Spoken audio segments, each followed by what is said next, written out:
You're checking out a section of the game that's on Tau Volantis in a research center. Isaac and his crew have crashed on the planet, following some leads from Ellie about how to find out maybe how to stop the markers. They're tracking down every lead they've got, and right now you're following Isaac and Carver as they follow kind of some voices Carver's hearing, and we're starting to see part of Carver's dementia arc unfold a little bit in the co-op mode. What are you afraid of? He's waiting for you.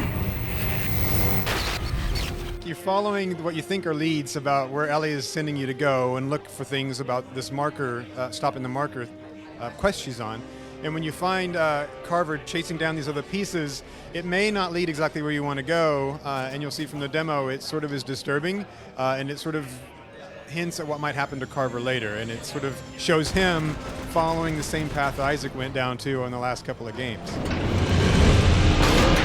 So the story, for sure, we're trying to get out in Dead Space 3. We wanted to answer as many questions as we possibly could about the lore for the markers and like what are they, where do they come from, what are they doing, what are the necromorphs, what are they up to. We wanted to try to get as much of that answered as we could. For the co-op, the change it makes to the gameplay is quite, it's not substantial, it's just that you basically get to play the same experience that you've been playing all along in Dead Space, but with somebody else nearby playing with you. So you don't have like brand new co-op mechanics, but what you basically do is play the campaign with a buddy. Daddy, I'm bleeding, Daddy.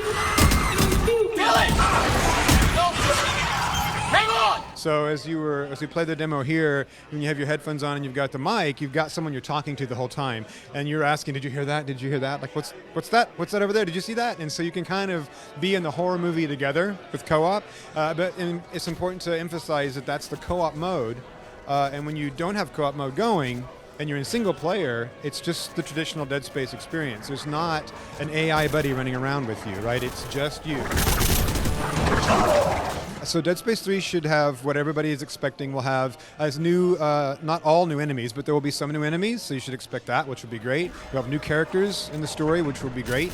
And of course, you've got the whole weapon crafting system. Haven't really talked about that, but essentially, it takes the fiction of Isaac as an engineer and moves it all the way into the mechanics of the game, where everything you find in the world, Isaac has a way to reconstruct into weapon parts and make new weapons out of all of that. And that's kind of the whole new mechanic. You can basically build up to and find blueprints for the weapons you've had already, and then you can, additional mechanics are available now where you can dress those up even more. Have different core mechanics, have different adapters and secondary effects is all available. So it's a pretty broadly expanded system, and then it makes the game that much bigger because you have to find all this stuff. So this is the biggest Dead Space game we've ever made.